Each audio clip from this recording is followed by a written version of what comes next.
Now let's understand quantum numbers. This is a key point thing that a lot of students I see or I meet or I teach that have a wrong understanding, right, of what quantum numbers are. So this time let's break it down. Well, let me give you an illustration first, right? So let's say we have our own physical address in our house, right? I'm going to give you an example. So let's say someone is in Ghana. Sorry.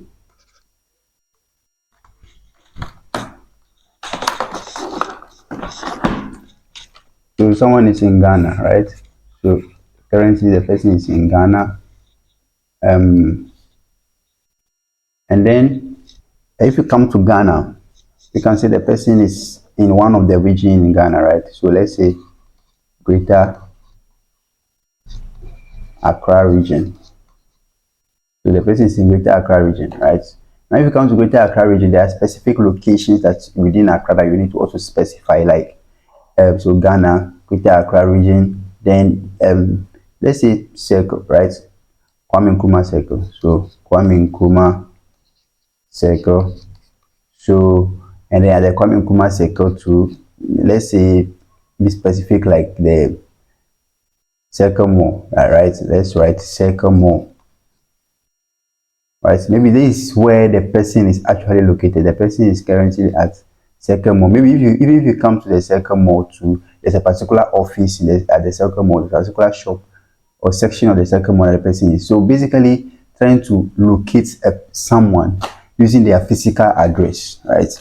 The same thing that we did, we see all the electrons that we've learned about so far, they also have physical address, right?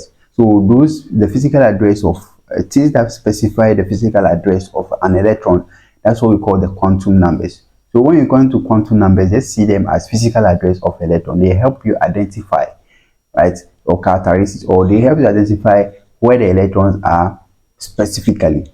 Right? So we need to move from a bigger region or a bigger section down to a very specific place. Right? So when someone follows, the person can trace it from up down to where specifically the person is.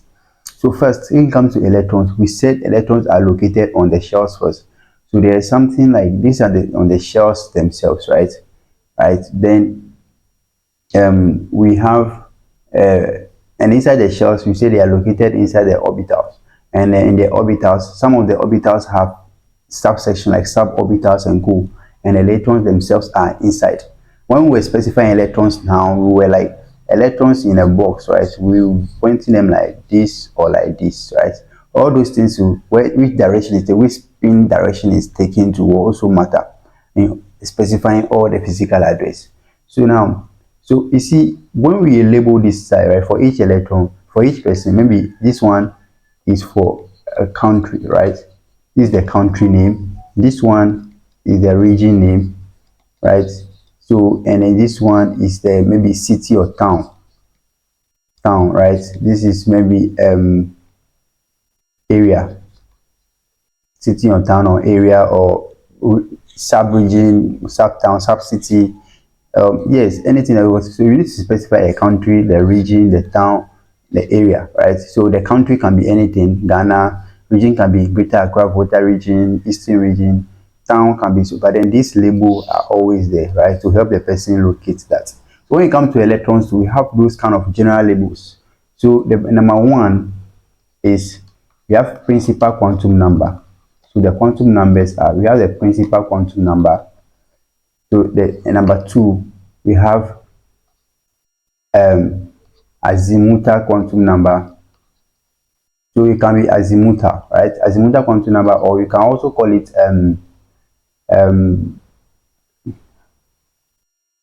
angular quantum number. It can be angular quantum number as well, or Sommerfeld quantum number, right? Then number three, we can have magnetic quantum number. And then number four, we have the spin. So we have the spin quantum numbers at number four. So for each electron, we need to specify for the location, the quantum numbers. There are four of them, right? Principal, azimuthal, magnetic, and spin. So this one comes with their numbers, right? They are numbers that allow to identify, right, the location of electron. So here we are going to specify something, over here we are going to specify something, So let's go into each of them. Let me clean my location. Let's talk about the very first one, which is principal quantum number. So about the principal quantum number, we said we are going to have this one is the principal quantum number talks about the energy level. So you remember we take the energy level, right? Principal quantum number is related to energy level, right? When you say the energy level, just the shell number, energy level, right? Or shell number.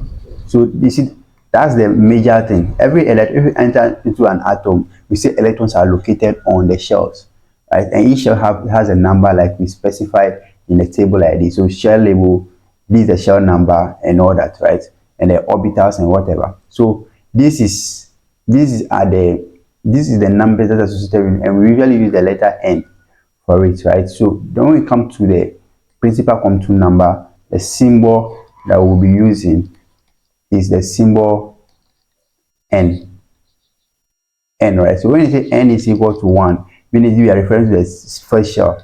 N is equal to 2, we are referring to the second shell. N is equal to 3, we are referring to the third shell, like that. So the principal quantum number is the number that specifies the energy level of in which the electron is occupied, right?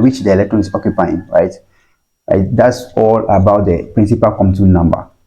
That's clear, right? So this refers to principal, the main guy, meaning that referring to the energy level of the shell, the entire shell itself, like how we have it located here, right? The electrons are located in the shell. The blue one, when we dissected it, you see that the blue one is the shell that is containing the orbitals. Okay, so now let's get to the second one. So you can guess what the next one will be, right? After principal quantum numbers, we clean this one. We talk about azimuthal quantum number, right? So this one, we have understood this one because they are related to N, right? Let's go to the azimuthal quantum number now. So you come to azimuthal quantum number also. Let me write azimuthal quantum number. This is also going to be a number as well, but then this one is going to specify. This one is going to be talking about what? The orbital. This one is going to be referring to the orbital. The symbol for this one is going to be L. Small l, not capital L. Let me write it well so that you don't get confused. So let me do it like this, or let me do it like this. No, it's okay. The small l, just know that it's a small l, not a capital L thing. So the azimuthal quantum number is talking about the size of the orbital in which the electron is occupying, right? The size of the orbital in which the electron is occupying. So or the type of orbital, sorry. The L is specifying the type of orbital the electron is occupying. Right? But these things are related to the first one, to the principal quantum number.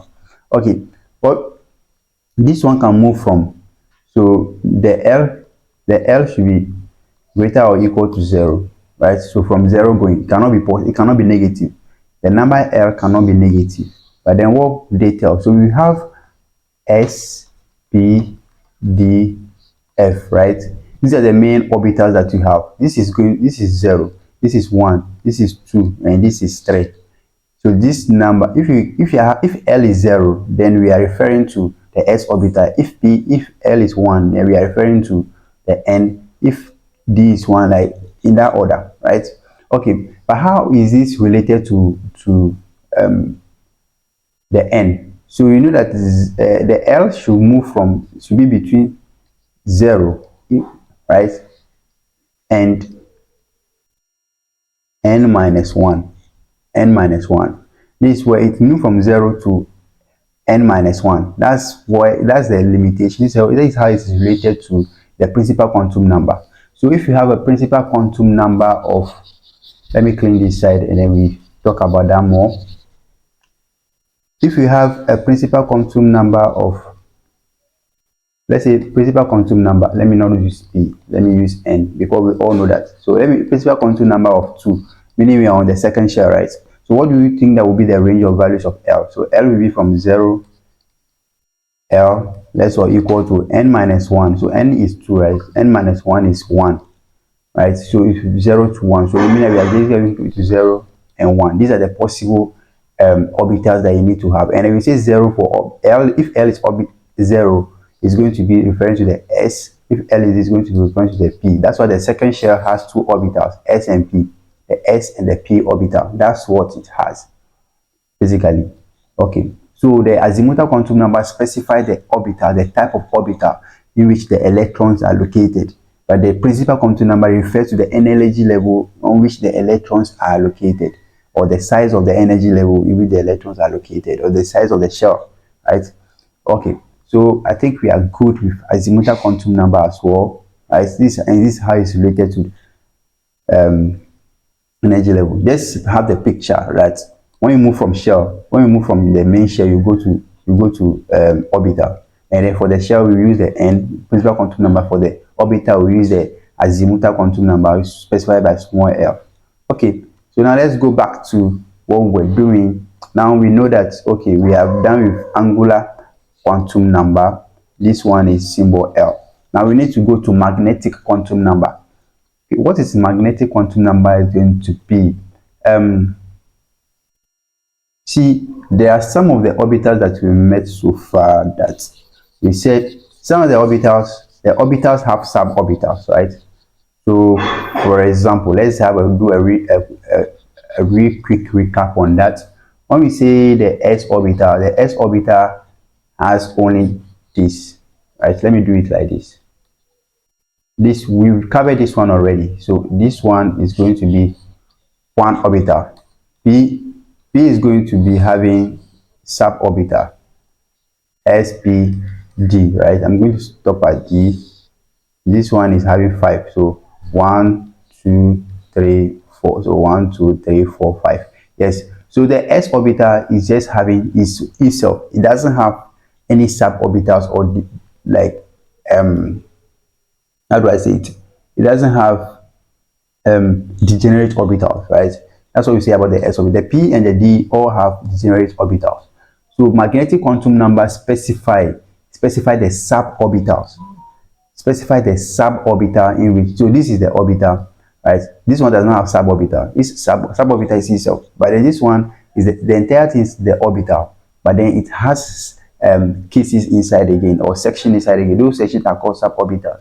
So magnetic quantum number specify the suborbitals, so the suborbitals of the in which the electron is occupying inside that degenerate orbital. Or you can also see it as it is trying to specify the direction, because we say that s, so this px, py, and pz, and we say that each of them has their own direction. The ps is along the s direction, the py is along the y direction, and the z is also along the z direction. The d also d1, d2, d3, they all have their own directions. So the magnetic quantum number, we can also say that it specifies the direction of the suborbital in which the electron is occupying. Okay, so if the electron is located here, then you can say the magnetic quantum number for this will be specifying the direction of this p orbital, and this is going to be along the x direction, right? That's what the magnetic quantum number will be. But then you say it's a number, so we need to specify what number is and how it is related to its boss, like the d. You see, we have the n that is related to L, and the L is related to the magnetic quantum number. The magnetic quantum, I'm going to ML, it's going to be ML, right? So the n is the boss for this, and this is related to this, right? And we've done the relation already, 0 less or equal to L less or equal to n minus 1. So now if you go to magnetic quantum number should be able to link to its boss. But then how do we state that? It's going to be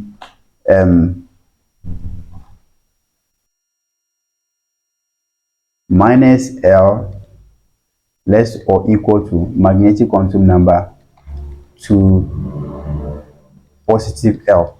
This is how the magnetic quantum number is related to its how do you call it, orbital, its azimuthal quantum number, because this is the orbital, this is specifying the orbital, this is specifying the suborbital, right? So this is below this. Now this is the direction. How do we actually translate that? So let me do an example. Let's say we are in a shell, right, in which n is equal to 2, right? So if n is equal to 2, I'm going to have my L to be from 0 to, so it's going to be 0 to n minus 1, right? So 0 and 1. So if for this particular one, I can, okay, let me focus on 0, right? So we said negative L to m, so I'm going to specify the magnetic quantum number. And the magnetic quantum number for 0 is going to be, magnetic quantum number for 0 is going to be 0 itself, right? 0. That's this, because negative 0 to 0 is now is going to be 0 itself. But if it is 1, it's going to be, so let me do it properly. When L equal to 0, so magnetic quantum number is just 0. But when L is equal to 1, we are going to move from negative 1 to magnetic quantum number to positive 1. That is meaning we have negative 1, 0, and plus 1. So we have 3, 1, 2, 3. Which orbital has 3 suborbitals? Which orbital has 3 suborbitals? Is sp. So the p orbital is the one that has 3. So all these 3 is going to be specifying those things, right? You can guess that, right? That's x, px, py, pz, px, py, pz, right? But if you go to the, when L is equal to 0, we are just referring to the s orbital. When if it is L, and magnetic quantum number is still going to be 0 because it is itself. There's no specific direction. So we just still maintain s like that. But then if you come to the L is equal to 1, meaning we are going to degenerate orbital, which is p, the magnetic quantum number is going to be within this range, and that will specify, that will be the 3 sections here. And wherever we have magnetic number to be 3, we are referring to as an orbital that has 3 degenerate orbitals. And these 3 suborbitals, and those 3 suborbitals are going to be associated with p. If we do 3, let's say, let's do another one, right? Let me just quickly do another one for you, where we have the principal quantum. Let me just keep this here. Let me keep this here. So let me use this color 3, right?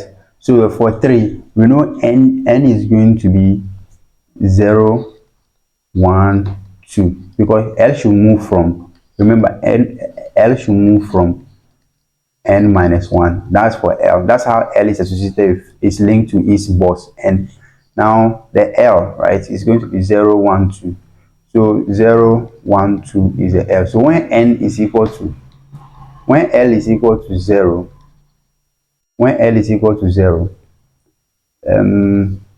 let me keep this one here. When L is equal to 0, ML will also be equal to 0. We say that. Now when L is equal to 1, right? So when L is equal to 1, we are going to have ML should be between negative 1, 0, 1, right? It's going to be negative 1, 0, positive 1. Now when L is equal to 2 now, this is it. When L is equal to 2 now, ML is going to move from negative 2. So it's going to be negative 2, negative 1, 0, 1, and 2. So we have how many suborbitals? We have 1, 2, 3, 4, 5. 5, right? Which orbital has 5 suborbitals? It's going to be the D. It's going to be the D orbital. The D orbital is the one that has 5 suborbitals. So the magnetic quantum number helps you to specify the orbital or the direction in the suborbital in which the electrons.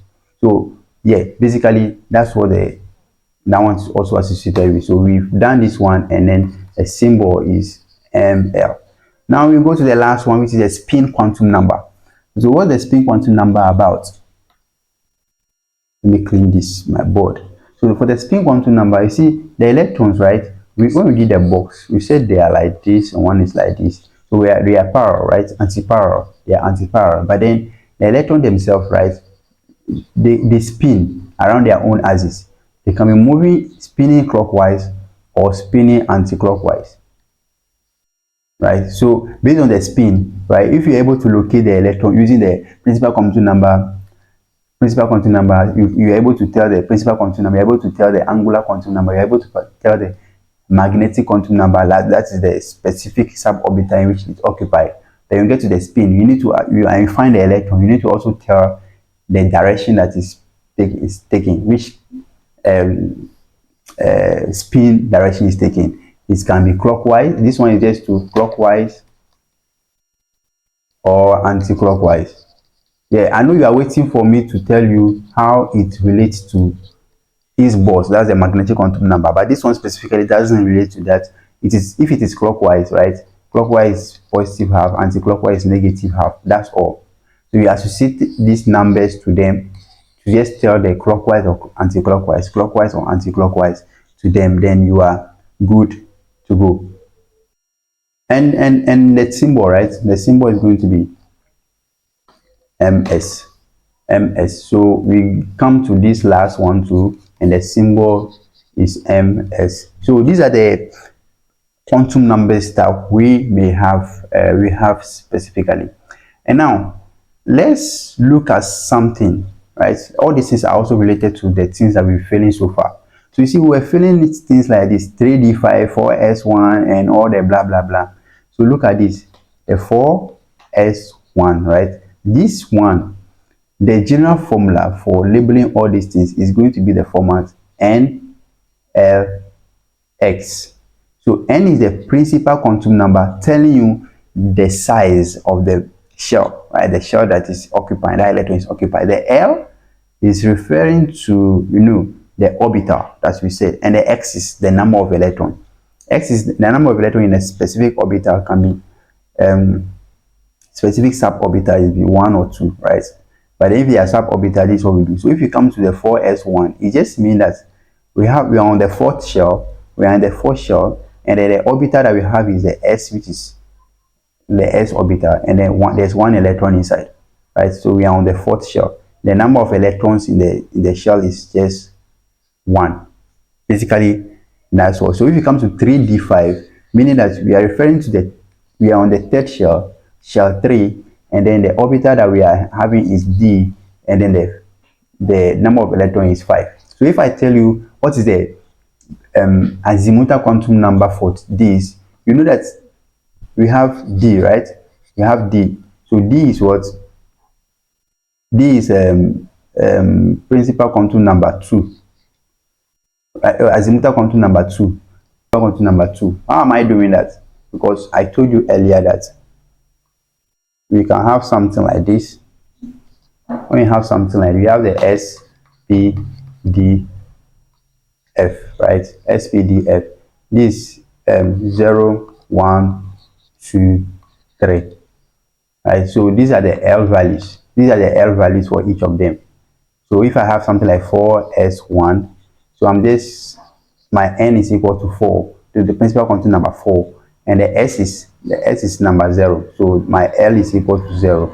And then if I have 3d5, this one is just specify the number of electrons in that orbital. So if I say what's the principal quantum number is 3, and then what's the azimuthal quantum number, which is L is equal to, L is referring to D, right? So it is just 2. That's how you can specify that. So we now see how they relate, and that's what we use to represent the electrons when filling the electronic configuration. Yeah, in the next session, let's add another concept.